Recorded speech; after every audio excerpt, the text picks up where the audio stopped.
I'd been diving for about 30 minutes when I spotted something that made me stop dead in the water. The submersible's lights cut through the darkness ahead, illuminating the usual suspects. A few deep-sea fish with their own built-in light shows, some kelp swaying in the current. But this was different. Way different. A glow pulsed in the distance, maybe 200 feet ahead and slightly below my current depth. I checked my instruments. 820 feet down, well past the point where I could radio Dr. Martinez and the team on the surface. The Pacific Explorer might as well have been on another planet from down here. I'd seen plenty of bioluminescent creatures during my years doing marine salvage work. Hell, that's half the reason I loved this job. But this light didn't behave like anything I'd encountered before. Most deep-sea creatures flashed their lights in quick bursts. Communication, hunting, defense, whatever. This thing maintained a steady glow that pulsed with a rhythm that seemed almost deliberate. I should have stuck to the planned route. Dr. Martinez had been clear about that during the briefing. Follow the grid pattern, document what I found, stay on course. Simple enough. But curiosity got the better of me, same as it always did. I adjusted the submersible's controls and steered toward the light source. The craft responded smoothly, its electric motors humming quietly as I descended another 50 feet. Through the viewing port, I watched the glow grow brighter and more intense. The closer I got, the more convinced I became that this wasn't natural. The light had an almost artificial quality to it. Too steady, too bright, too focused. Bioluminescent creatures usually gave off a soft, diffused glow. This looked more like someone had dropped a floodlight on the ocean floor. My depth gauge read 870 feet when I got close enough to make out more details. The light source appeared to be coming from something large, resting on the seafloor, partially buried in the sediment. I couldn't make out the exact shape through the murky water, but whatever it was big. Really big. I slowed the submersible's approach and switched on the external cameras to get a better look. The recording equipment would capture whatever this was, assuming I could get close enough for a clear shot. Dr. Martinez would want documentation of anything unusual we found down here. The pulsing grew stronger as I moved closer. It wasn't random. There was definitely a pattern to it. 3 quick pulses, then a longer one, then a pause. Over and over. Like a heartbeat, but not quite. I checked my oxygen levels and power reserves. Still plenty of both, but I'd already been down longer than planned. The smart thing would be to mark the coordinates and head back up to report what I'd found. Let the team decide how to proceed. But I was already here, and that light kept calling to me. I piloted the submersible down another 20 feet, close enough now that I could see the source more clearly. Whatever was generating the light was massive, easily the size of a small building.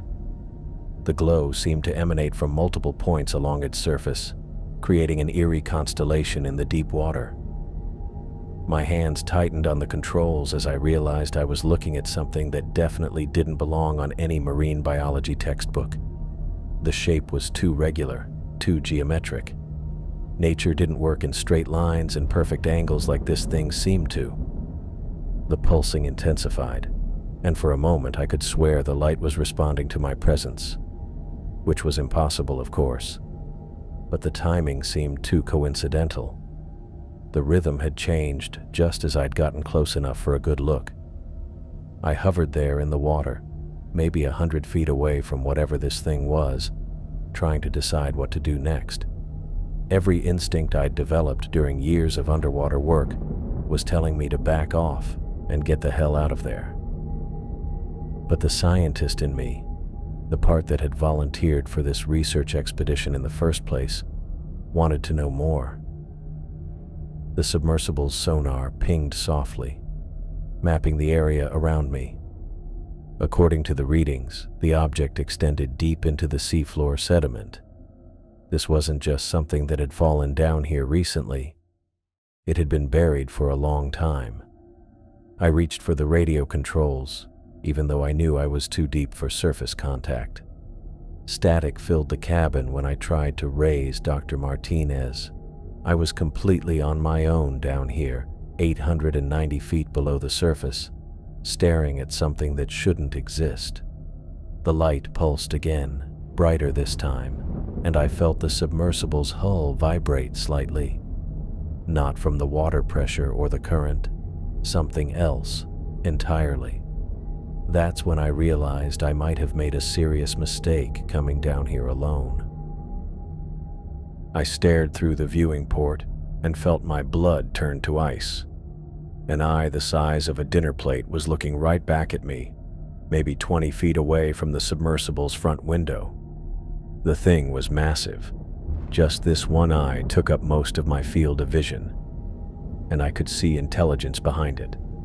Not the blank stare of a fish or the simple awareness of a whale. This was something that was thinking, studying me like I was some kind of specimen. The eye didn't blink. It just watched me with this unnerving focus that made my skin crawl. I could make out details in the dim glow from my lights. The pupil was huge and black, surrounded by what looked like silver and gold patterns that shifted slightly as the creature moved. The thing had to be enormous if just the eye was this big. I tried to imagine how large the rest of it might be and immediately wished I hadn't. I'd been diving for years, seen plenty of weird stuff down here, but nothing like this. This wasn't some deep-sea fish or squid. The way it looked at me felt almost human, like it was trying to figure out what I was doing in its territory. My hands started shaking as I gripped the controls. The creature had been resting on the ocean floor when I'd approached that glowing object. Now I realized the glow hadn't been coming from some piece of wreckage or geological formation. It had been coming from this thing. I'd woken it up by getting too close, and now it was very much awake and very much interested in me. The eye shifted slightly, and I saw more of the creature's form in the darkness beyond my lights. It was huge, bigger than anything I'd ever seen in the ocean. The body seemed to stretch back into the gloom, and I caught glimpses of what might have been tentacles or appendages moving slowly in the water. The thing had to be the size of a small building, maybe bigger. I couldn't just sit here staring at it. Every instinct I had was screaming at me to get away from this thing as fast as possible. I slowly reached for the propulsion controls, trying not to make any sudden movements. Maybe if I backed away carefully, it would lose interest and go back to whatever it had been doing before I disturbed it.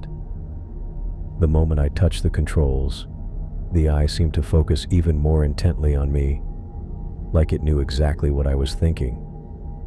I felt sweat running down my back despite the cool temperature in the submersible. This thing was reading me somehow, anticipating what I might do next. I engaged the rear thrusters gently, just enough to start backing away from the creature. The submersible responded smoothly, and I began to put some distance between myself and that enormous eye. For a second, I thought it might work. The creature didn't move, just kept watching me retreat. Then it shifted, and I felt the water around my submersible start to churn. The craft shook as massive currents hit it from different directions. Whatever this thing was, it was moving, and the displacement was affecting everything around it. My instrument started going crazy as the submersible was buffeted by the turbulence. I increased power to the thrusters, trying to maintain control and continue backing away. The shaking got worse, and I had to grip the controls tightly to keep from being thrown around inside the cabin. Through the viewing port, I could see the creature's eye tracking my movement. It wasn't losing interest. If anything, it seemed more focused on me now that I was trying to leave. The water disturbance intensified, and I realized the creature was following me. Not just watching, actually moving through the water in my direction. The massive form I'd glimpsed was coming closer, and the turbulence from its movement was making it harder and harder to control the submersible. I switched to full power on the thrusters and started ascending, trying to gain altitude and distance at the same time. The submersible responded, but sluggishly. The creature's movement was creating cross-currents that fought against my attempts to rise. Every time I thought I was making progress, another wave of turbulence would hit and push me back down. The radio crackled with static, and I tried again to reach the surface. Pacific Explorer. This is David. Emergency situation. I need immediate assistance. Nothing but white noise came back. I was still too deep, and the creature's presence seemed to be interfering with the signal somehow. Through the viewing port, I could see the eye was getting larger. The thing was definitely following me, matching my ascent and staying close enough to keep me in sight. The intelligence behind that gaze was unmistakable now. This wasn't some mindless predator acting on instinct. It was making deliberate choices about how to respond to my movements. I pushed the thrusters harder, trying to break free from the turbulence and gain some real distance. The submersible climbed faster, but I could feel the strain on the systems. The craft wasn't designed for this kind of aggressive maneuvering, especially not while fighting against massive water displacement from something this size. The creature's eye disappeared from view as I climbed, but the turbulence continued. I checked my depth gauge, 860 feet and rising. Still too deep for radio contact, but at least I was heading in the right direction. Maybe if I could get high enough fast enough, I could outrun whatever this thing was. Then the submersible lurched violently to one side, and I realized the creature had moved underneath me. The thing was huge enough to create its own currents, and it was using them to affect my movement. This wasn't just following, it was actively trying to control where I went. I fought with the controls, trying to maintain my ascent while the creature's movements created chaos in the water around me. The submersible's hull groaned under the stress, and warning lights started flashing on the control panel. The craft was being pushed beyond its normal operating parameters. The turbulence suddenly intensified, and I felt something brush against the submersible's hull. Not a collision, but contact.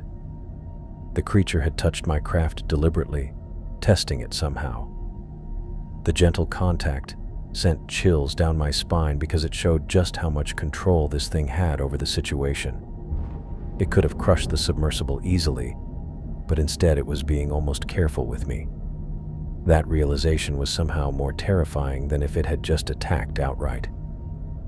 This thing was intelligent enough to be curious about me, to want to study me rather than simply destroy me. I was trapped 800 feet underwater with something that saw me as an interesting specimen rather than a threat or prey. I felt the submersible lurch upward as the creature released whatever hold it had on me. My heart hammered against my ribs as I watched the depth gauge climb. 700 feet, 650, 600.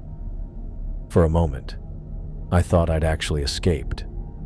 Then something massive slammed into the hull from below. The impact threw me against the control panel, and every warning light on the dashboard started flashing at once.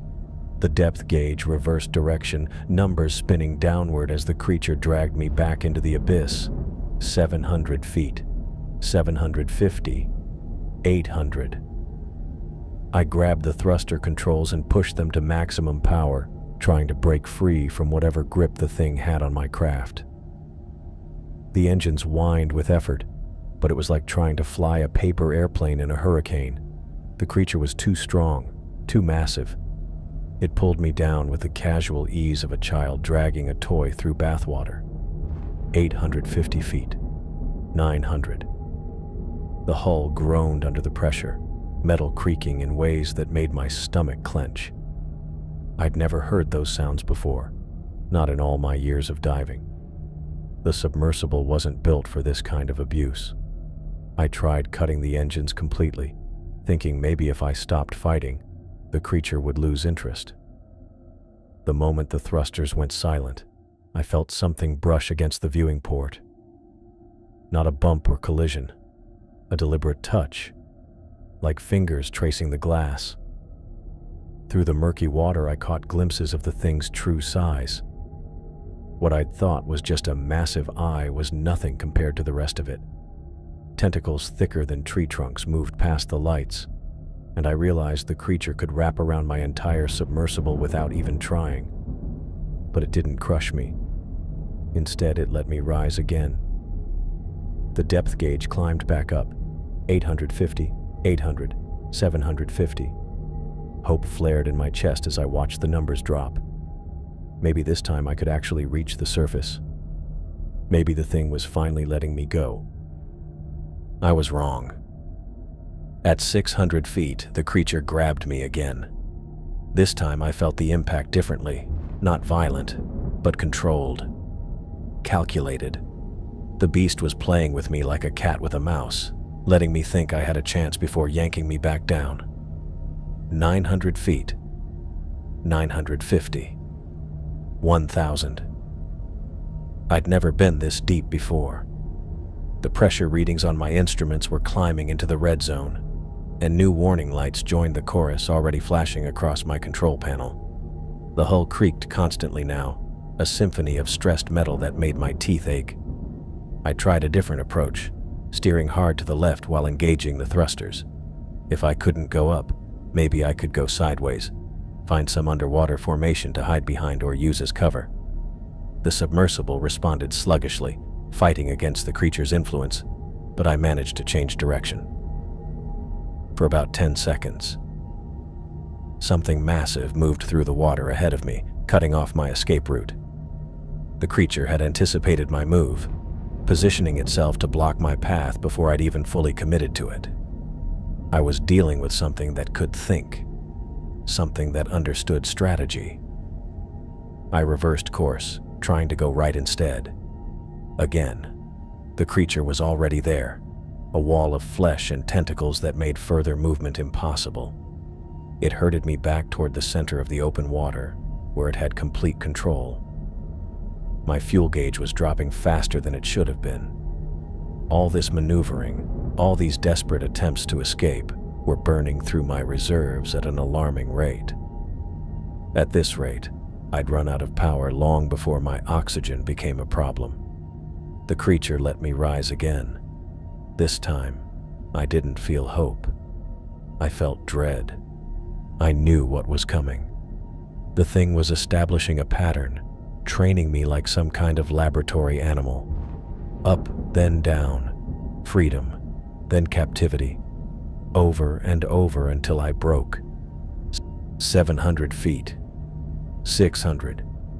500. I could see lighter water above me, the faint suggestion of sunlight filtering down from the surface. So close.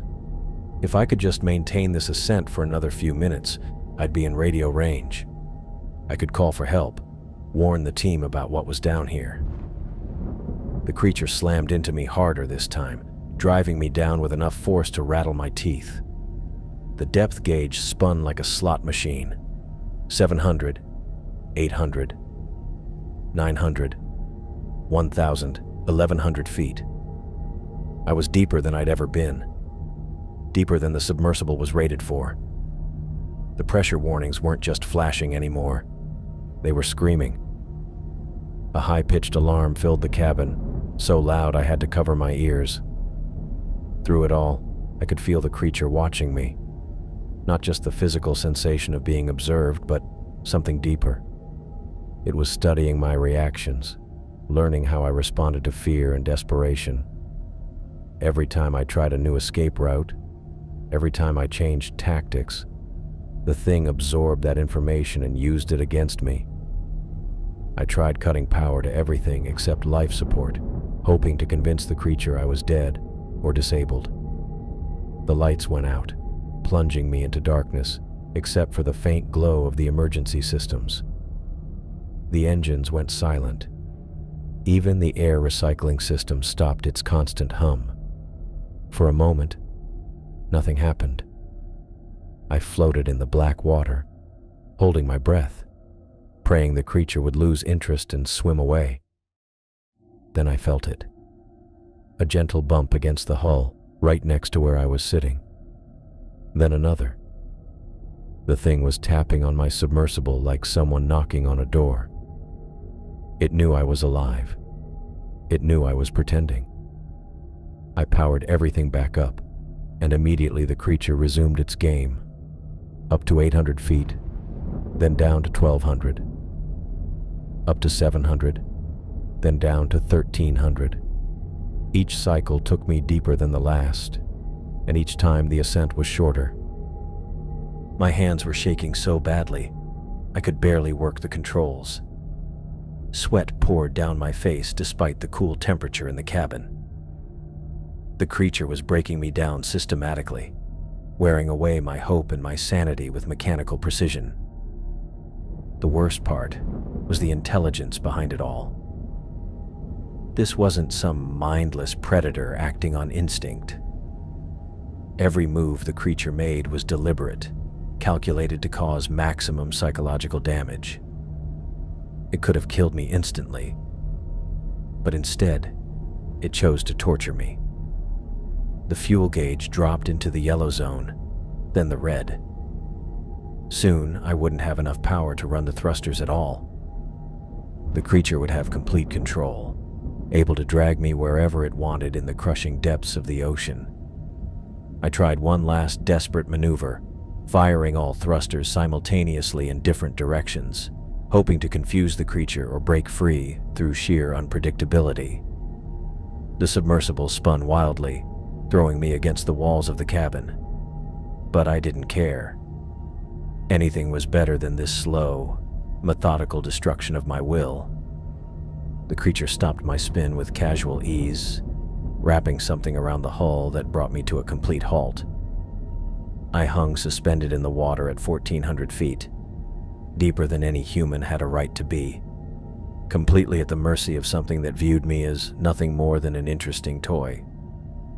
I watched the control panel light up like a Christmas tree as warning after warning flashed across the display.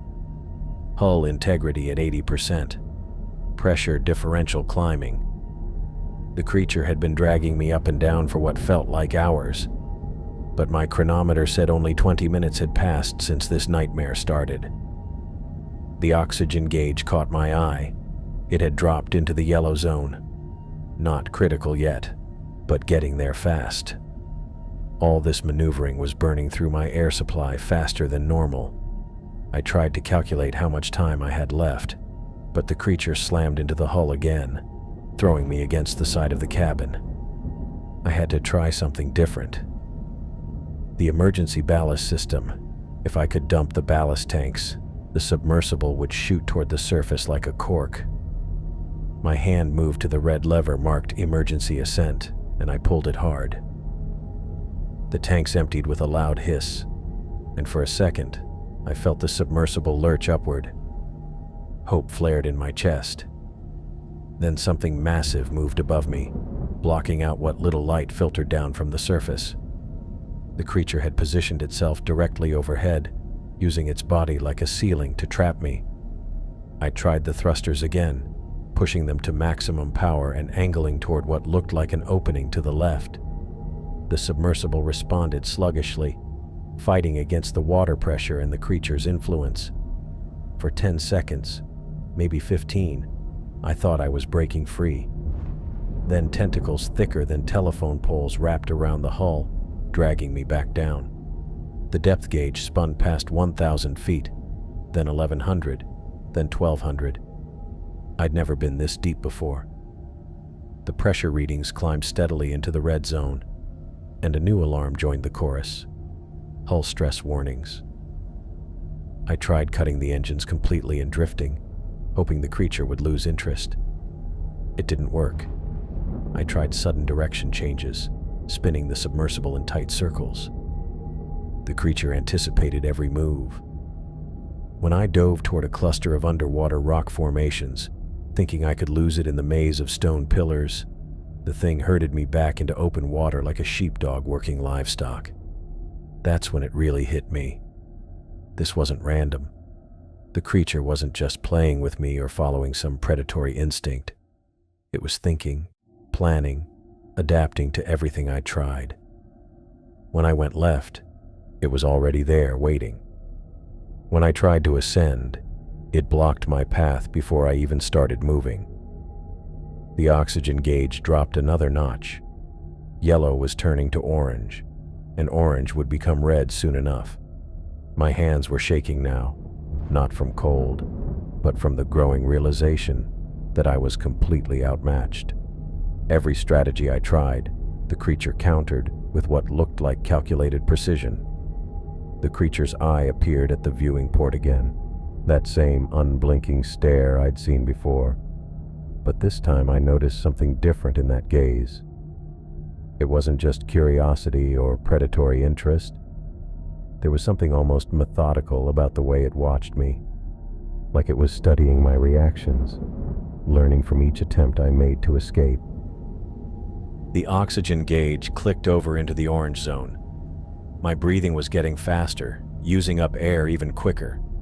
The creature seemed to sense my growing panic because it loosened its grip slightly, allowing the submersible to drift upward about 50 feet before tightening its hold again. It was toying with me, giving me just enough hope to keep trying, then crushing that hope when I thought I might actually escape. The psychological aspect was almost worse than the physical danger. This thing understood fear, understood how to manipulate it. I tried the ballast system one more time, but the creature was ready for it. As soon as the tank started to empty, tentacles wrapped around the submersible's midsection, controlling my ascent rate. It let me rise exactly 200 feet before dragging me back down to 1,300 feet, deeper than I'd ever been. The hull groaned under the pressure, a sound like metal crying. New warning lights flickered on, structural integrity compromised, life support systems strained, battery power dropping faster than normal due to all the emergency maneuvers. Through it all, that eye never left the viewing port, watching, learning, waiting to see what I'd try next, so it could demonstrate just how futile my efforts really were. The oxygen gauge clicked into the red zone, and I felt my chest tighten as the warning alarm joined the chorus of electronic screams filling the cabin. 15 minutes of breathable air left, maybe less, if I kept hyperventilating like this. The creature's massive tentacle wrapped tighter around the hull, and I could hear the metal groaning under the pressure. My hands shook as I reached for the emergency controls one more time. The depth gauge read 1,500 feet, deeper than any human was supposed to go. The hull integrity warning flashed angry red numbers, showing stress levels that should have crushed the submersible already. But somehow the thing was still holding together, even as the creature squeezed. That enormous eye pressed against the viewing port again, studying me with the same methodical patience it had shown for the past hour. I could see my own reflection in its dark surface. A terrified man trapped in a metal coffin, running out of time and options. The thing blinked slowly, deliberately, like it was savoring every moment of my terror. 12 minutes left. I fired the thrusters at maximum power, all of them at once, trying to break free through sheer force. The engine screamed against the creature's strength, but it was like trying to escape from a steel cable. The thing didn't even seem to notice my efforts. Its eye never moved from the viewing port, watching my every desperate attempt with what I could only describe as amusement. The radio crackled with static when I tried it again. "Mayday, mayday. This is Submersible 7. I'm trapped at 1,500 feet. Something's got me." Nothing but white noise came back. Dr. Martinez and the team might as well have been on another planet. 10 minutes of air. I slammed my fist against the control panel, and several warning lights flickered. The creature's eye tracked the movement, following my hand as I reached for the manual override switches. I'd never used them before. They were supposed to be a last resort for catastrophic system failure. But if this wasn't catastrophic, I didn't know what was. The override panel required 2 keys turned simultaneously. I found them clipped to the emergency procedures card and inserted them with trembling fingers. The creature's tentacles shifted slightly, and I felt the submersible rotate as the thing repositioned itself for a better view. 8 minutes. I turned both keys at the same time. Every system in the submersible shut down except life support, then immediately rebooted with a series of electronic chirps and beeps. For a moment, I thought it might work. The engines came back online with more power than before, and the ballast tanks refilled automatically. But the creature just watched, waited. When I engaged the thrusters again, it let me move about 10 feet before tightening its grip and pulling me back to exactly where I'd started. The thing was playing with me, and we both knew it. 6 minutes of oxygen left. My vision started to blur around the edges, whether from fear or the thin air, I couldn't tell. The creature's eye filled the entire viewing port now, so close I could see the intricate patterns in its iris. It blinked again, slow and deliberate, and I had the horrible realization that it was studying my reactions, learning from them. I tried one last, desperate move, cutting all power except life support and letting the submersible go completely dead in the water. Maybe if I played dead, the thing would lose interest. The cabin went dark except for the dim emergency lighting, and the only sound was my ragged breathing and the oxygen alarm's steady beep. 4 minutes. The creature's tentacle loosened slightly, and for a wild moment I thought my plan was working. But then, that massive eye pressed even closer to the viewing port, and I realized it wasn't fooled at all. The thing knew I was still alive in here. It was just curious to see what I'd try next. I powered everything back up, and the creature's grip immediately tightened again. The hull groaned louder now, and new warning lights started flashing, structural integrity at 60% and falling. The thing was going to crush me before I ran out of air. 3 minutes. That's when something changed. The creature's eye pulled back from the viewing port, and I felt the tentacles around the hull shift. Not tightening this time, but loosening. The depth gauge flickered as we started to rise, just a few feet at first, then faster. I didn't dare touch the controls, didn't dare breathe. The creature was letting me go, and I had no idea why.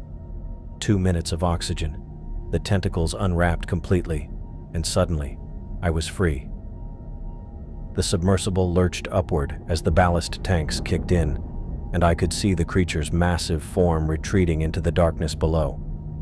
That enormous eye watched me rise for a few more seconds, then disappeared into the black water like it had never existed. I slammed my hand down on the emergency ascent controls, engaging every system that could get me to the surface faster. The engines roared to life, the ballast tanks emptied completely, and the depth gauge started climbing rapidly.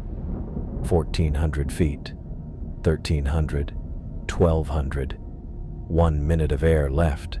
I didn't question why the creature had released me, didn't try to understand what had just happened down there in the abyss. All I cared about was getting to the surface before my oxygen ran out completely.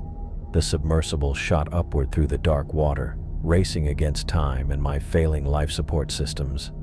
The depth gauge hit 1,000 feet, then 900, 800. The water outside the viewing port started to get lighter as I climbed toward the surface, leaving that nightmare behind in the depths where it belonged.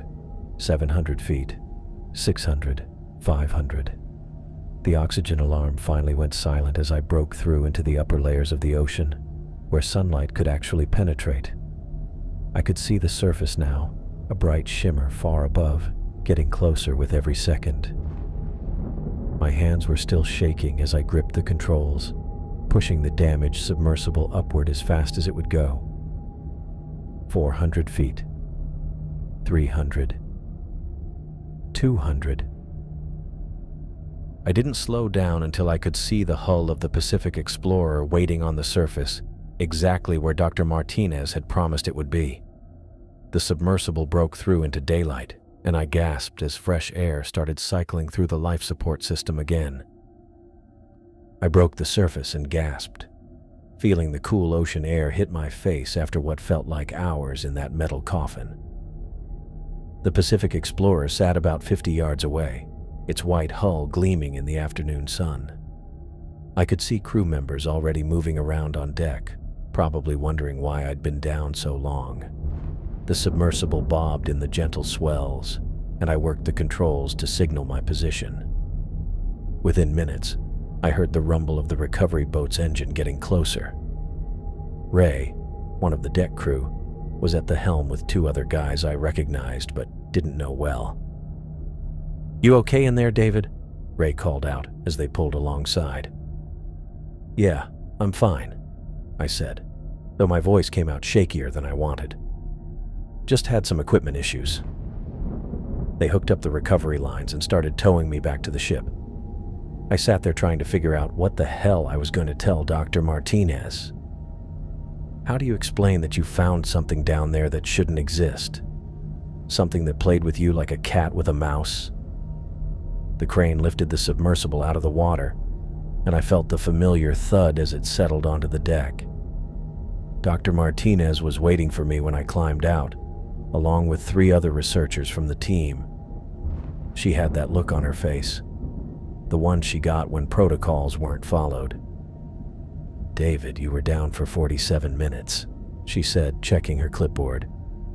"Your dive plan called for 30 minutes maximum at that depth." I pulled off my headset and tried to look casual. "Yeah, sorry about that. I ran into some technical problems with the navigation system." "Technical problems?" She walked around the submersible, examining the hull. I watched her face change as she spotted the scratches and dents along the sides. "What happened to the exterior plating?" My stomach dropped. I'd forgotten about the damage from when that thing grabbed me. The metal was scored with deep gouges that definitely hadn't been there when I went down. "I'm not sure," I said, which was technically true. "Maybe debris on the ocean floor. I had to maneuver around some obstacles." Dr. Martinez ran her fingers along one of the deeper scratches. "These look like impact damage. Did you collide with something?" "Possibly. It was hard to see down there, even with the lights." She frowned and made notes on her clipboard. "You deviated from the planned grid pattern. The GPS log shows you went almost 200 feet off course." I rubbed the back of my neck, buying time. I thought I saw something interesting and wanted to get a closer look. Turned out to be nothing. "David, you know better than that. We have protocols for a reason." Her voice wasn't angry, just disappointed, which somehow felt worse. "If you found something worth investigating, you should have marked the coordinates and returned to the surface for consultation." "You're right. I made a judgment call and it was the wrong one." One of the other researchers, a guy named Hudson, was examining the camera equipment. "The external cameras are damaged too. Looks like the housing got crushed." Dr. Martinez looked at me with concern. "Are you sure you're okay? You look pale."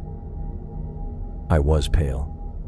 My hands were still shaking, and every time I closed my eyes, I saw that massive eye staring at me through the viewing port. But I couldn't tell her that. She'd think I'd lost my mind. "Just tired. It was a long dive."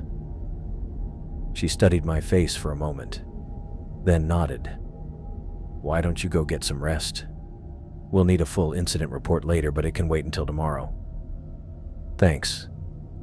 I'll write up everything that happened. Everything except the truth, anyway." The crew started securing the submersible for transport back to the lab.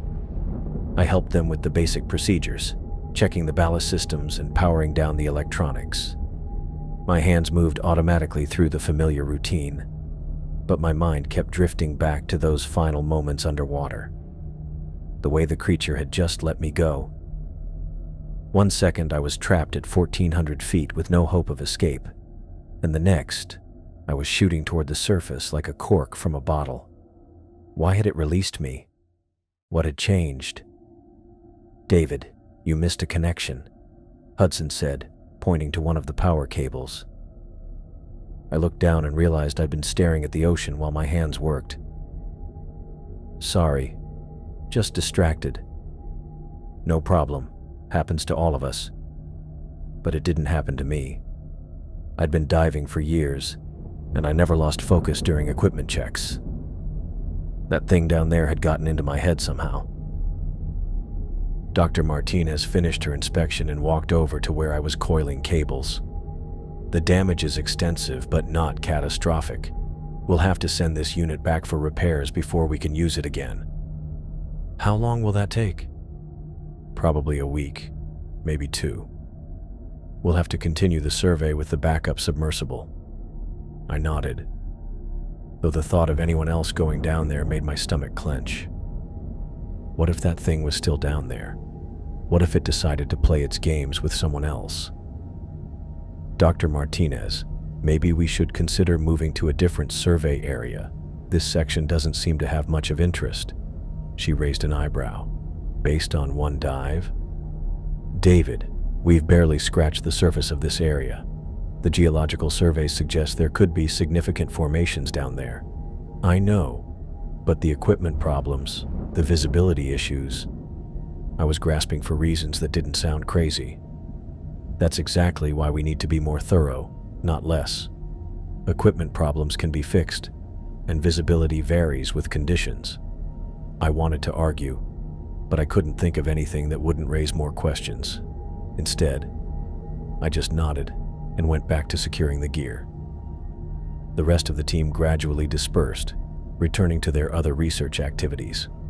Dr. Martinez stayed to oversee the final equipment checks, making notes about what needed to be repaired or replaced.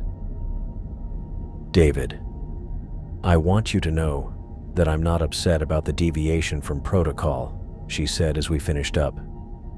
"I understand the temptation to investigate something unexpected, but next time, please follow proper procedures. Your safety is more important than any discovery." "I understand. It won't happen again." She smiled and patted my shoulder. "Get some rest. You've had a long day." I watched her walk away, then turned back to look at the ocean. The water was calm now, just gentle swells rolling under the afternoon sun. It looked peaceful, normal. Nothing like the nightmare I'd experienced down there. But I knew better now. I knew what was lurking in those depths, watching and waiting. The question was whether it would stay down there, or if it might decide to come looking for me. I finished securing the last of the equipment and headed below deck to my quarters. The other crew members were going about their normal routines, checking instruments, preparing for the evening meal, updating research logs. Everything was exactly as it had been when I'd gone down that morning. Everything except me. I couldn't sleep that night. Every time I closed my eyes, I saw that massive eye staring back at me through the viewing port. The intelligence behind it haunted me. The way it had watched, calculated, played with me like I was some kind of toy. I'd roll over in my narrow bunk and try to think about something else, but my mind kept drifting back to those depths, to the feeling of being completely helpless while something ancient and enormous decided whether I lived or died. The next morning, I dragged myself up to the galley for coffee. My hands shook as I poured it, and I had to grip the mug with both hands to keep it steady. The other crew members were already talking about the day's dive schedule, their voices mixing with the familiar sounds of the ship, engines humming, waves against the hull, equipment being moved around on deck. Dr. Martinez found me there 20 minutes later. She had her clipboard and that focused look she got when she was planning operations. "David, I need you to take the backup submersible down today," she said, checking her notes. "We lost a full day yesterday with the equipment issues, so we need to get back on schedule." The coffee turned to acid in my stomach. I set the mug down carefully, trying to keep my voice steady. Actually, I think I should stay up here today. Check over the damaged equipment. Make sure we understand what went wrong. She looked up from her clipboard, eyebrows raised. The equipment can wait. We need to complete the grid survey while we still have good weather. I really think someone should go through the submersible systems, I said, avoiding her eyes. Make sure the backup unit doesn't have the same problems. David. Her voice had that edge it got when she thought someone wasn't being straight with her. What's going on? You've never turned down a dive before. I stared at my coffee, watching the surface ripple slightly with the ship's movement. How could I explain that the thought of going back down there made my chest tight and my palms sweat? That I kept imagining tentacles wrapping around the hull, dragging me back into the darkness? Just think it's the smart thing to do, I said finally. Safety first, right? She studied my face for a long moment. I could see her trying to figure out what I wasn't telling her, but I kept my expression as neutral as possible. Fine, she said eventually. Hudson can take the dive, but I want a full systems check report from you by this afternoon. No problem. She walked away, and I let out a breath I didn't realize I'd been holding. The relief was immediate, but short-lived. I'd bought myself a day, maybe two, but eventually she'd expect me to get back in the water. The thought made my stomach clench. I spent the morning going through the damaged submersible with a wrench and a checklist, but my mind wasn't really on the work. Every few minutes, I'd catch myself looking over the side of the ship at the water. It looked so normal, just blue-green ocean stretching to the horizon. But I knew what was down there now. I knew something massive and intelligent lived in those depths, something that could think and plan and decide whether humans deserved to live or die. The other crew members started noticing by the second day. Ray asked if I was feeling okay when I declined to help with the dive prep. Hudson made a joke about me becoming a surface sailor. Nobody pushed it, but I could see them exchanging glances when they thought I wasn't looking. Dr. Martinez tried again on the third day. David, I need you back in the water. Hudson's good, but you know these systems better than anyone. Still working on that equipment analysis, I said, not looking up from the maintenance log I was pretending to read. The analysis can wait. We're behind schedule. I think there might be a systematic problem with the ballast controls. Could affect the backup unit too. She was quiet for a moment. When I finally looked up, she was watching me with that expression she got when she was trying to solve a puzzle. This isn't like you, she said. Just being thorough. David. She sat down across from me at the small table where I was working. What happened down there? And don't tell me it was just equipment failure. I've seen the damage to that hull. Those aren't scratches from debris. My mouth went dry. For a second, I considered telling her everything. The creature, the intelligence in its eye, the way it had played with me like a cat with a mouse. But how could I explain something that sounded like a sea monster story? She'd think the pressure had gotten to me, or that I'd had some kind of breakdown. I honestly don't know what caused the damage, I said, which was technically true. I didn't know what kind of creature it was or where it had come from. She stared at me for another long moment, then nodded slowly. Okay, but I need you functional, David. If you can't dive, I need to know now so I can make other arrangements. I can dive, I lied. Just want to make sure we understand what went wrong first. That afternoon, I found myself standing at the stern rail, staring down at the water. The sun was getting low, turning the surface into a sheet of gold and orange. It should have been beautiful. 6 months ago, it would have been beautiful. Now all I could think about was what might be looking back up at me from the darkness below. Was it still down there? Had it followed us? The thought made my skin crawl, but I couldn't stop myself from scanning the water for any sign of movement. A few times I thought I saw something, a shadow that was too large to be a fish, a disturbance in the water that didn't match the wave patterns. But every time I looked closer, there was nothing there. The worst part was how the ocean had changed for me. Growing up, I'd spent every summer at the beach, learning to dive, dreaming about exploring the deep. The water had been my escape, my passion, the thing that made sense when nothing else did. Now it felt like a threat. Every time I looked at it, I remembered being trapped in that submersible helpless while something enormous decided my fate. Ray found me there as the sun was setting. He leaned against the rail next to me, not saying anything for a while. Finally, he spoke up. "You know, my first year doing this work, I had a close call with a tiger shark. Big one, maybe 12 feet. Got between me and the dive boat." I glanced at him but didn't say anything. "Took me 3 months before I could get back in the water without my heart racing," he continued. "Kept thinking about those teeth, you know, the way it looked at me." "This is different," I said quietly. "Maybe, but the fear's the same, and the only way through it is through it." He patted my shoulder and walked away, leaving me alone with the darkening water. I knew he was trying to help, but he didn't understand. A shark was just a shark. Dangerous, sure, but predictable. What I'd encountered down there was something else entirely.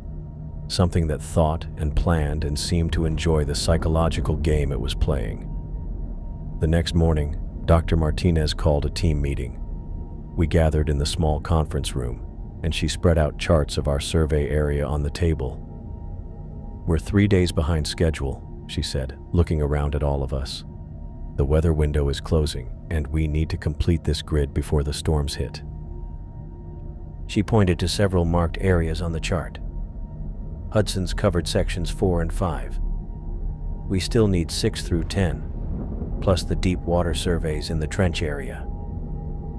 My stomach dropped when she mentioned the trench. That was where I'd encountered the creature, in the deep water near the continental shelf.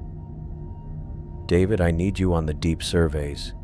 You have the most experience with the pressure systems."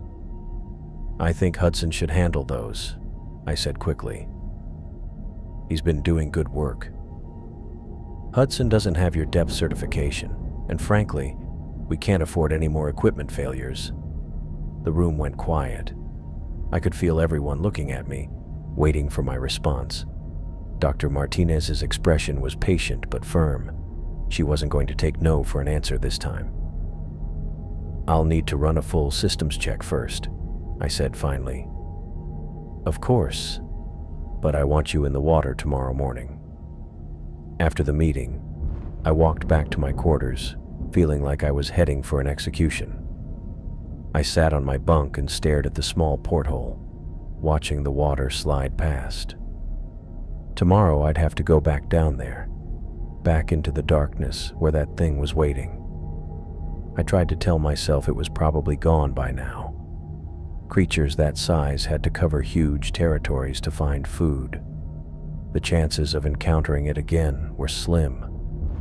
But I couldn't shake the memory of how it had watched me, how deliberately it had acted. It hadn't been hunting for food. It had been curious about me specifically. That night I lay in my bunk, listening to the sounds of the ship, the engines, the waves, the creaking of metal under stress. Normal sounds that should have been comforting, but every time I started to drift off, I'd jolt awake, thinking I'd heard something else. A sound like something large moving through the water beneath us.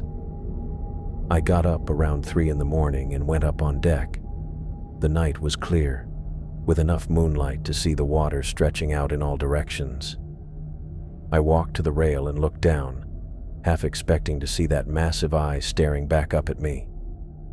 The water was calm, reflecting the stars like a dark mirror. Nothing moved beneath the surface, but I couldn't shake the feeling that something was down there, waiting in the depths, aware of our presence above. I stood there for almost an hour, watching and listening. The ocean that had once called to me now felt like a vast, alien presence, beautiful on the surface but hiding unimaginable things in its depths. I'd thought I understood it, thought I belonged in it. Now I realized how naive I'd been. The ocean didn't belong to humans. We were just visitors, tolerated as long as we stayed in the shallow areas where we were supposed to be. When I finally went back to my quarters, I didn't sleep. I lay there thinking about tomorrow's dive, about going back down into that darkness, about what might be waiting for me there. The creature had let me go once, but I had no reason to think it would be so generous a second time. I tried to convince myself that what happened down there was just an encounter with some unknown deep-sea species, maybe a giant squid or something we hadn't cataloged yet. But every time I sat down with the marine biology books in the ship's library, nothing matched what I'd seen. The size was wrong. Even the largest recorded giant squids didn't come close to what had wrapped around my submersible. And the behavior, that was what really got to me. The way it had studied me through the viewing port, the calculated way it had played with the submersible, letting me think I could escape before dragging me back down. That wasn't animal instinct. That was intelligence. I spent hours going through every database I could access on the ship's computer. Colossal squids, giant Pacific octopi, even theoretical species that marine biologists thought might exist in the deepest trenches. Nothing came close. The eye alone was bigger than anything on record, and the tentacles, I kept coming back to how they'd moved with such precision, such purpose. Dr. Martinez found me in the computer room on the third day after my dive, surrounded by printouts and open books. "Still working on that equipment report?" she asked, looking at the scattered papers. "Yeah, just trying to figure out what could have caused the damage," I said, closing the laptop screen. She picked up one of the marine biology books. "Researching deep-sea life now? Thought maybe we hit something. A large animal or debris." She flipped through a few pages, then set it back down. "David, if you saw something down there, you can tell me. We're scientists. Strange discoveries are what we're here for." I wanted to tell her. The words were right there, but every time I tried to form them, they sounded insane. A creature the size of a building that had played psychological games with me 1,500 feet underwater. She'd think I'd suffered nitrogen narcosis or had some kind of breakdown. "Just trying to be thorough," I said. She studied my face for a moment, then nodded. "Well, don't stay up too late. We've got another dive scheduled for tomorrow." After she left, I went back to the research, but it was pointless. Whatever I'd encountered wasn't in any book or database. It was something else entirely. That's when I started noticing the other things. The sonar readings were the first sign. I'd been monitoring them during my shifts, partly out of curiosity, and partly because I couldn't stop thinking about what might be moving around beneath us. The normal readings showed the seafloor at about 2,000 feet, with occasional schools of fish creating small blips on the screen. But there were other readings. Large shapes moving in the deep water, too big and too organized to be fish. They appeared on the sonar for a few minutes, then vanished, like something massive was passing through the area, and then moving on. I mentioned it to Hudson during one of his shifts. "Yeah, I've seen those too," he said, adjusting the sonar settings. "Probably whales. We get a lot of migration traffic through this area." But I'd seen whale signatures on sonar before. These were different, larger, and they moved in patterns that didn't match any whale behavior I knew about. They seemed to circle the ship, staying just at the edge of our sonar range, then disappear into the deeper water. The equipment problem started a few days later. Dr. Martinez mentioned it during one of our morning briefings. "We've had some issues with the deep water monitoring equipment," she said, checking her clipboard. "2 of the remote sensors we deployed yesterday aren't responding." "Could be a malfunction," Hudson suggested. "Maybe, but the backup units we sent down this morning also went offline after about an hour." I felt something cold settle in my stomach. How deep were they deployed? 1,500 feet. Same depth range where you had your equipment issues. The same depth where I'd encountered the creature. I tried to keep my expression neutral, but Dr. Martinez was watching me. "Any thoughts, David? You know that area better than anyone now." "Could be strong currents down there," I said. "Maybe the equipment's getting dragged off position." But I knew it wasn't currents. Something was down there, and it was interfering with our equipment. The question was whether it was doing it deliberately. Over the next few days, I found myself spending more time on deck, watching the water. During calm weather, when the surface should have been smooth, I started seeing disturbances. Not waves exactly, but areas where the water moved differently, like something large was passing just beneath the surface. The first time I saw it, I thought I was imagining things.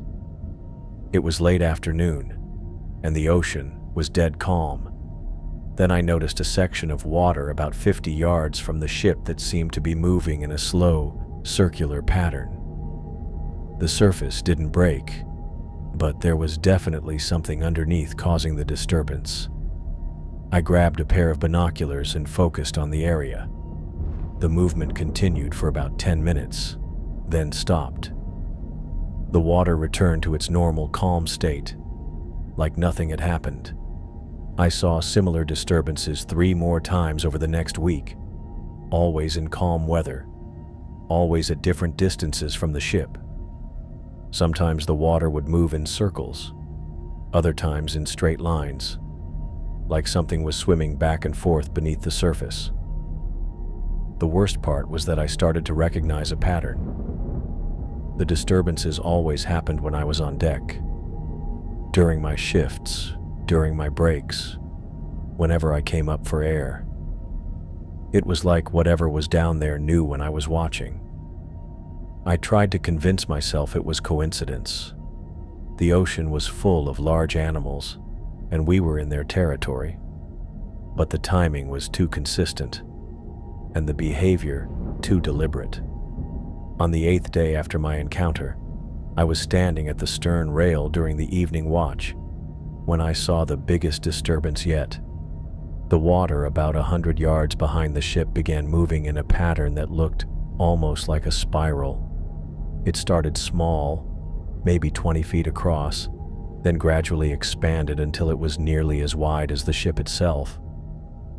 I watched through the binoculars as the spiral continued for almost 20 minutes. Then, just as suddenly as it had started, it stopped. The water went completely still, but in that moment before it disappeared, I could have sworn I saw something just beneath the surface.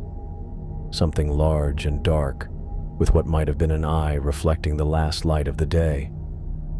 I lowered the binoculars and realized my hands were shaking. The creature hadn't just released me that day in the submersible. It had followed us. It was still down there watching, waiting. And somehow, I knew it wasn't finished with me yet. I couldn't sleep. Again. The narrow bunk felt like a coffin, and every time I closed my eyes, I saw that massive eye staring back at me through the viewing port. 3 days had passed since my encounter with the creature, and I hadn't gotten more than a few hours of rest total. The ship's engines hummed beneath me, a constant vibration that usually helped me drift off.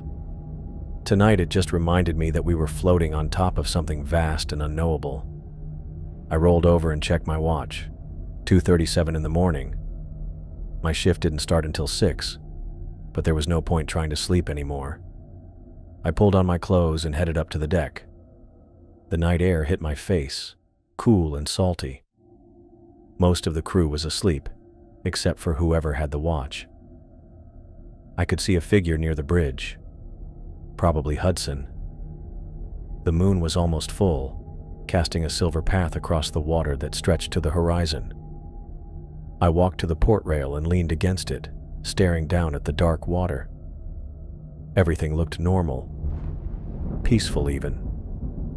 Small waves lapped against the hull, and I could hear the distant sound of the engines cycling through their routine. For a moment, I almost convinced myself that I'd imagined the whole thing. Then I saw it. A disturbance in the water about 50 yards out. Not waves exactly, but something moving beneath the surface. The moonlight caught the ripples as they spread outward in a perfect circle. My hands gripped the rail tighter. The disturbance moved closer to the ship. Whatever was causing it had to be huge. The ripples were getting bigger, and I could see the water actually bulging upward in places. The Pacific Explorer started to rock gently, then more noticeably. I ran toward the bridge, my heart pounding. Hudson was there with his back to me, checking some readings on a clipboard. "Hudson," I called out, trying to keep my voice down but urgent enough to get his attention. He turned around, looking annoyed. "David? What are you doing up here?" "Look at the water," I said, pointing toward the port side. "There's something out there." Hudson walked over to where I was standing and looked out over the rail. The water was perfectly calm. No disturbances, no ripples, just the normal, gentle swell of the ocean at night. "I don't see anything," he said, giving me a weird look. It was right there. Something big moving under the surface. The whole ship was rocking. Hudson glanced at the instruments. "Ship's steady as she goes. You feeling okay? You've been acting pretty strange since that dive." I stared at the water, willing the disturbance to come back. Nothing, just dark water reflecting the moon. "Maybe I should get Dr. Martinez," Hudson said. "No, don't wake her up. I'm probably just tired." But I wasn't tired. I was wide awake, and I knew what I'd seen. Hudson went back to his readings, occasionally glancing at me like I might do something crazy. I stayed at the rail for another 20 minutes watching the water. Everything remained calm. I headed back to my quarters, but I didn't go to bed. Instead, I sat at the small desk and pulled out the ship's duty roster. I needed to know who had the watch for the next few nights. If the creature was out there, it might come back. The next night, I volunteered to take the late watch. Dr. Martinez seemed surprised. I'd been avoiding extra duties since the dive, but she didn't question it. At midnight, I was back on deck with a pair of binoculars and a thermos of coffee. The water stayed calm for the first hour. I walked the perimeter of the deck, checking different angles, but saw nothing unusual. Around 1:15, I was starting to think maybe Hudson was right. Maybe I was losing it. Then the ship lurched. Not a gentle rock like before, but a sudden sideways movement that made me grab the nearest support beam. Coffee spilled from my thermos onto the deck. I looked over the side and saw the water churning about 30 feet from the hull. This time I didn't call for help. I just watched. The disturbance was massive, easily 100 feet across. The water was actually rising in the center, like something enormous was pushing up from below. The Pacific Explorer rocked again, harder this time. I heard equipment shifting in the lab below. The churning water moved along the length of the ship, from bow to stern. Whatever was down there was following our outline, tracing our shape. The realization hit me like a punch to the gut. It was studying us, just like it had studied me in the submersible. I ran to the sonar station and switched on the deep water scanner. The screen flickered to life, showing the ocean floor 800 feet below. At first, everything looked normal. Then I saw them, massive shapes moving in the deep water directly beneath us. The sonar painted a picture that made my blood run cold. Something huge was circling the ship, staying just deep enough to avoid being seen from the surface. The shape was irregular, organic, with what looked like long appendages trailing behind it. Every few seconds it would rise slightly, then sink back down. I watched the screen for 10 minutes, my hands shaking as I adjusted the controls. The creature, because that's what it was, no doubt about it, never stopped moving. It was patient, methodical, like it was taking measurements. The ship rocked again, and I saw one of the appendages on the sonar reach up toward the hull. It touched briefly, then withdrew. Testing our strength, maybe, or just letting me know it was there. I thought about waking Dr. Martinez, but what would I tell her? That the creature from my dive had followed us and was now studying our ship.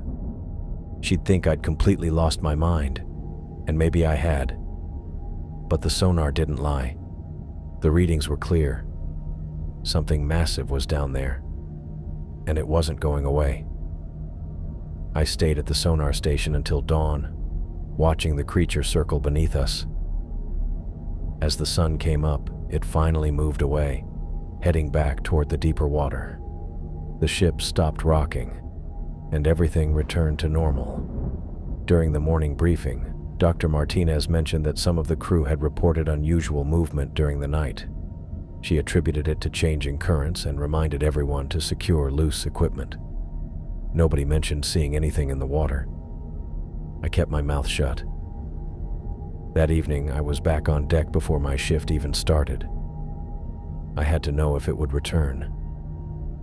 Around 11:30, I saw the first ripples. By midnight, the creature was back, circling beneath us like a shark around a life raft. This pattern continued for 3 more nights. The creature would arrive around midnight and stay until dawn, never showing itself on the surface, but making its presence known through the ship's movement and the sonar readings. It was getting bolder, rising closer to the surface each night. On the 6th night, I finally understood what it wanted.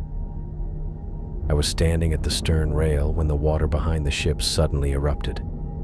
Not violently, but like something massive was surfacing slowly and deliberately. The moonlight caught the edge of something dark and glistening about 200 feet back. An eye. The same eye I'd seen through the submersible's viewing port. It was watching me specifically, not the ship. It had followed us all this way because of me. The eye stayed on the surface for maybe 30 seconds, never blinking, never looking away. Then it sank back down, and the water calmed. I stood there for a long time, processing what had just happened. The creature wasn't interested in the ship or the crew. It was interested in me. And it wasn't going to leave until it got what it wanted. I thought about all the people sleeping below deck. Dr. Martinez, Hudson, Ray, and the rest of the crew. They had no idea what was lurking beneath them. What would happen if the creature decided to surface completely? What would happen if it got impatient? I couldn't let that happen. I couldn't put everyone at risk because of my encounter with this thing. I went below deck and quietly gathered supplies from the emergency locker. A life raft, emergency beacon, flares, water, and some food rations. I moved carefully, checking to make sure nobody was awake. The crew quarters were silent, except for the usual sounds of people sleeping. Back on deck, I prepared the life raft according to the instructions I'd memorized during safety training. The inflation system worked perfectly, and within minutes I had a small but seaworthy craft ready to launch. I looked back at the ship one more time. Dr. Martinez was probably in her quarters, reviewing tomorrow's dive plans. Hudson would be getting ready for his early shift. Ray was likely snoring in his bunk. They were all good people, who didn't deserve to get caught up in whatever was happening between me and the creature. I lowered the raft into the water and climbed down the rope ladder. The small craft bobbed in the gentle swell, and I could feel how vulnerable I was compared to the massive research vessel. But that was the point. If the creature wanted me, it could have me, just not the others. I pushed away from the Pacific Explorer and started paddling. The ship's lights grew smaller behind me as I moved into the open ocean. The water around me was dark and still, but I knew that wouldn't last long. I was maybe a quarter mile from the ship when I felt the first movement beneath the raft. I grabbed the emergency raft from the storage locker and dragged it to the port side of the ship. My hands were shaking as I pulled the inflation cord. The thing hissed to life, expanding into a bright orange circle about 6 feet across. The sound seemed way too loud in the quiet night, but Hudson was still up on the bridge and wouldn't hear it from there. I tossed the raft over the side and watched it hit the water with a soft splash. The rope ladder was already hanging down from our earlier dive operations, so I climbed down as quietly as I could. The metal rungs were cold and slippery with sea spray. When I reached the bottom, I stepped carefully into the raft, trying not to make any noise that might wake the crew. The emergency kit was strapped to the center of the raft. Water bottles, food rations, flares, and a radio beacon. Everything I'd need if this went wrong. I untied the line connecting me to the ship and pushed off with a small paddle. The Pacific Explorer looked massive from down here, all lit up against the dark sky. I could see Hudson's silhouette moving around the bridge, probably checking instruments. Dr. Martinez and the rest of the crew were sleeping below deck, completely unaware of what was circling beneath them. After about 10 minutes, I was maybe a quarter mile out. The ship looked smaller now, its lights reflecting off the water. I stopped paddling and let the raft drift, waiting. That's when I saw it. A dark shape moved just below the surface, maybe 20 feet down. It was huge, way bigger than I'd realized during my dive. The thing had to be at least 100 feet long, maybe more. I could make out the outline of what looked like tentacles, thick as tree trunks, undulating through the water. Then I saw the eye. It rose up from the depths, that same massive eye I'd stared at through the submersible's viewing port. But now there was no protective hull between us, just a thin rubber raft and a few feet of water. The eye was easily 3 feet across, with an intelligence behind it that made my skin crawl. The creature was watching me, following me, just like I'd hoped it would. I started paddling again, harder this time. The thing stayed with me, matching my speed perfectly. Sometimes it would sink deeper, disappearing into the black water, but then that eye would surface again, always watching. My arms were already getting tired, but I kept going. The Pacific Explorer was getting smaller behind me, which meant my plan was working. The creature was following me instead of staying near the ship. Dr. Martinez and the crew would be safe. The thing surfaced more, revealing parts of its body I'd never seen before. What I'd thought were tentacles were actually more like massive arms, covered in what looked like scales or plates. The creature's head was enormous, easily the size of a small building. When it moved, the water around my raft churned and rocked, but it didn't attack. It could have easily flipped my raft or grabbed me with one of those arms, but instead it just followed. Like it was curious, like it recognized me from our encounter in the submersible. I tried to reach for the emergency radio in the kit, thinking maybe I could warn the ship about what was happening. But as soon as I stopped paddling, the creature moved closer. A wave from its movement washed over the side of the raft, soaking the radio and most of the emergency supplies. The radio was dead. The beacon was probably fried too. I was completely alone out here with this thing. I went back to paddling, and the creature settled back to its following distance. It was like some kind of game to it, As long as I kept moving away from the ship, it seemed content to just watch and follow. But I could feel it getting closer. The distance between us was shrinking, maybe just 10 feet now instead of 20. The eye would surface right next to the raft sometimes, close enough that I could see my reflection in it. The creature was massive beyond anything I'd imagined. During the dive, trapped in the submersible, I'd only seen pieces of it. Now I could see the full scope of this thing. It had to weigh thousands of tons, with arms that could crush a building. But it moved through the water like it weighed nothing at all. And it was smart. I could see it in the way it moved, the way it anticipated my direction changes. This wasn't some mindless predator. It was thinking, planning, studying me just like it had done in the submersible. I'd been paddling for over an hour when the creature started closing the distance more aggressively. Instead of staying 10 or 20 feet away, it was now maybe 5 feet below the surface. I could see its entire outline clearly, and it was even bigger than I'd thought. The arms alone were longer than the Pacific Explorer. The raft rocked as the creature moved beneath it, not violently, but deliberately, like it was testing how much movement the raft could handle before I'd fall in. My arms were burning from paddling, and I was soaked with sweat and sea spray. The emergency supplies were mostly ruined from the waves the creature had created. I had maybe half a bottle of fresh water left and some soggy crackers. But the worst part was knowing that this thing had singled me out. It wasn't just hunting randomly. It had followed me specifically.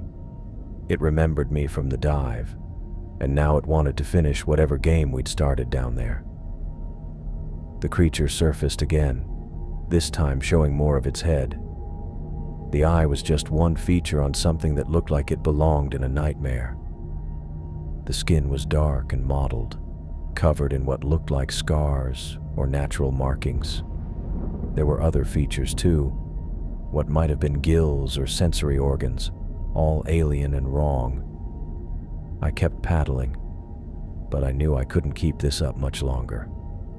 My shoulders were cramping, and the creature was getting bolder. It was circling the raft now, creating a current that made steering almost impossible.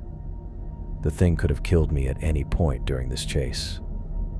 But instead, it seemed to be enjoying the hunt, playing with me the same way it had played with the submersible, letting me think I had a chance before showing me how helpless I really was. The water around the raft started to churn more violently as the creature moved closer to the surface. I watched the water around my raft, waiting. The creature had been circling for what felt like hours, and I could see its massive form just beneath the surface. My arms ached from paddling, and the emergency supplies were mostly ruined from the waves it had been creating. Then it happened. The water erupted about 10 feet away from my raft. The creature's head broke the surface completely, rising up like some ancient monument emerging from the depths. In the moonlight, I could see its full form for the first time, not just glimpses or shadows, but the entire massive body. It was bigger than I'd imagined, way bigger.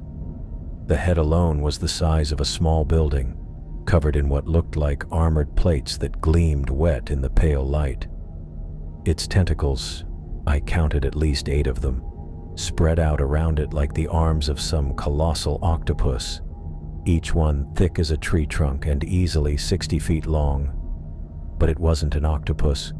It was something else entirely, something that shouldn't exist.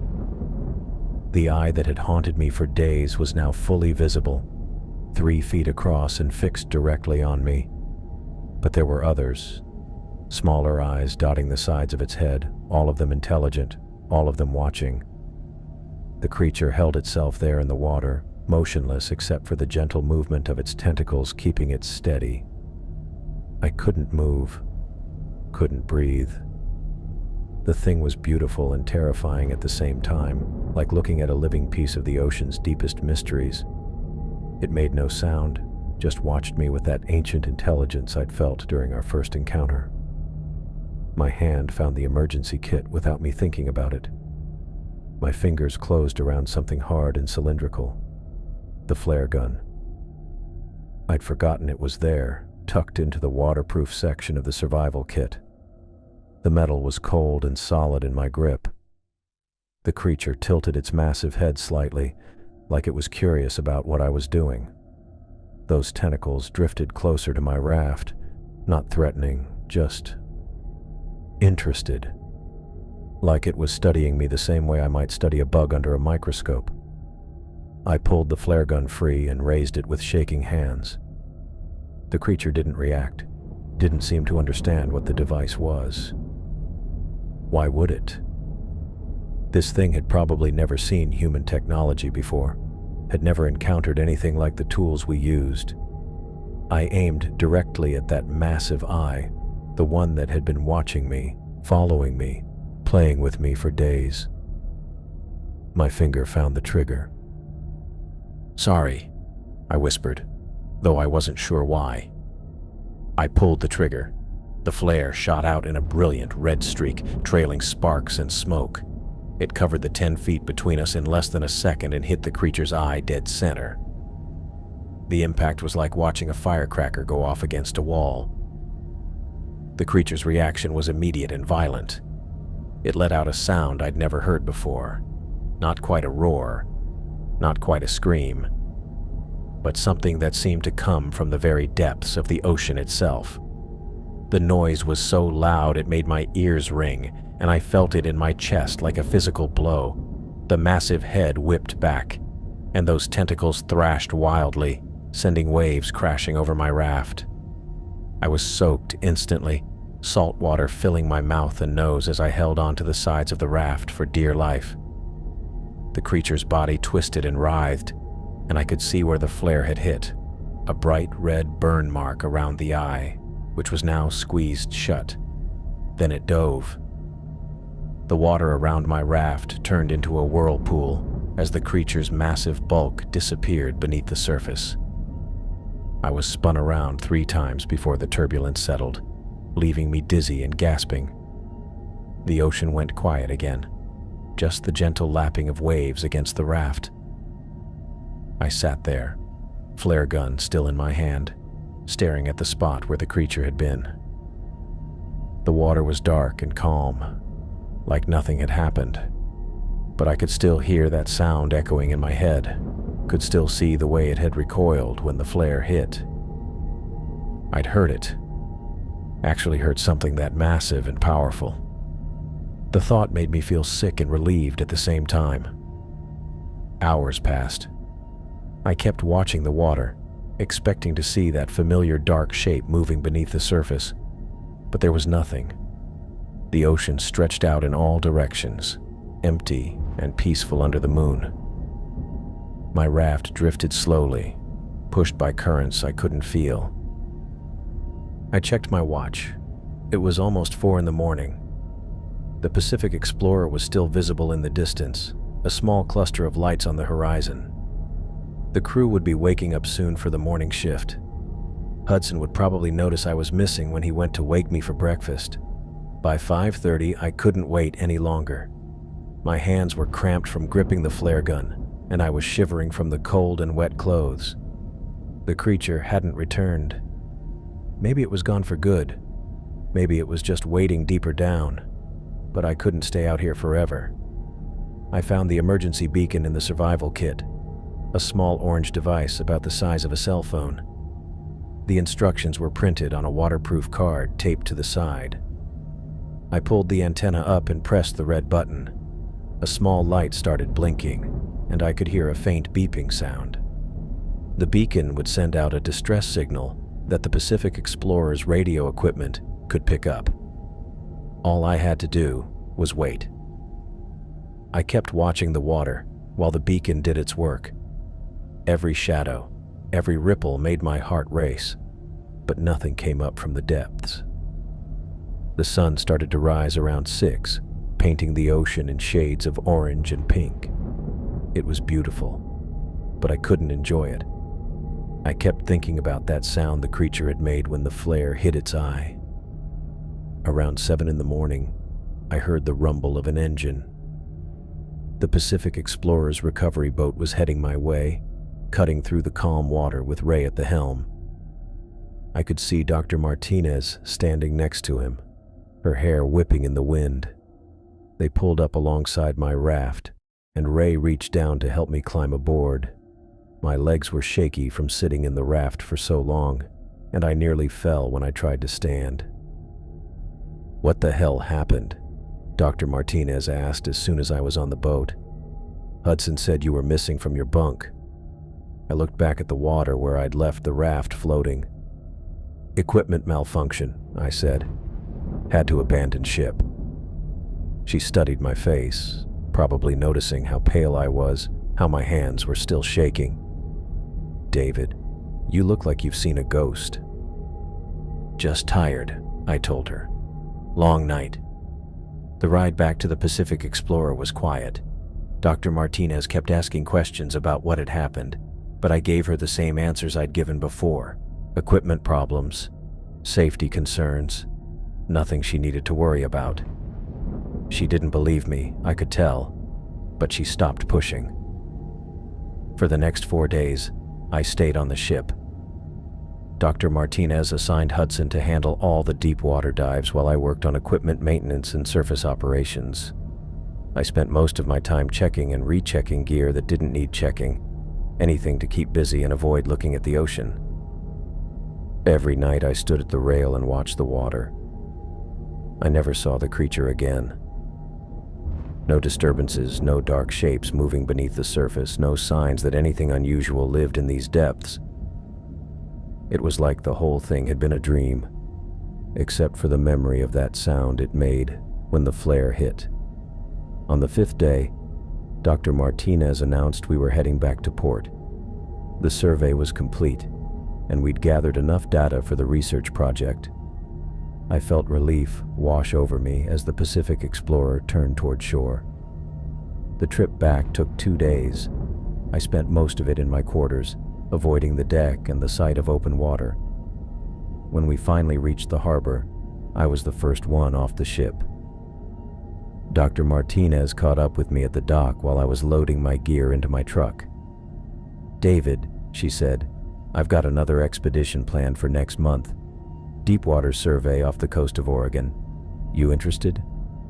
I looked at her, then at the Pacific Explorer tied up at the pier, then at the ocean stretching out beyond the harbor. The water looked normal, peaceful even, but I knew what was down there in the deep places, what was watching and waiting and thinking with an intelligence older than anything on land. "No," I said. "I'm done with deep water." She looked surprised. "But you love this work. You've been talking about marine salvage since the day I met you." "Not anymore." I closed the tailgate of my truck and walked around to the driver's side. "Find someone else for Oregon." I drove away from the harbor that afternoon and didn't look back. Within a week, I'd quit my job with the Forestry Service and started looking for work inland. I found a position with a construction company in Colorado, about as far from the ocean as I could get while staying in the same country. The mountains were different, solid and predictable and empty of anything that could watch you with ancient eyes. I learned to operate heavy machinery, to build things instead of exploring the unknown. It was good work, honest work, and it kept my mind busy. But even in Colorado, even surrounded by peaks and forests and dry land, I couldn't shake the memory of that eye. Sometimes I'd wake up in the middle of the night, thinking I could hear that sound the creature made, that deep, otherworldly cry of pain and rage. I'd get up and check the locks on my doors, even though I knew nothing from the ocean could reach me here. Years passed. I got married, bought a house, had kids. My wife knew I used to work on boats, but I never told her why I stopped. When my son asked if we could go to the beach for vacation, I always found reasons to suggest the mountains instead. I never went back to the ocean, never even wanted to see it again.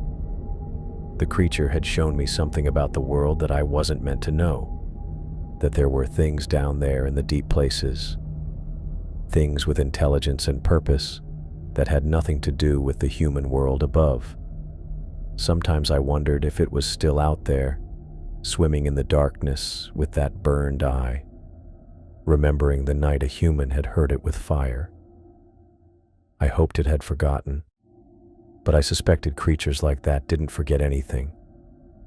The ocean had been my life once, my passion and my calling. Now it was just a place I avoided, a reminder of how small and fragile we really were compared to the things that lived in the deep water.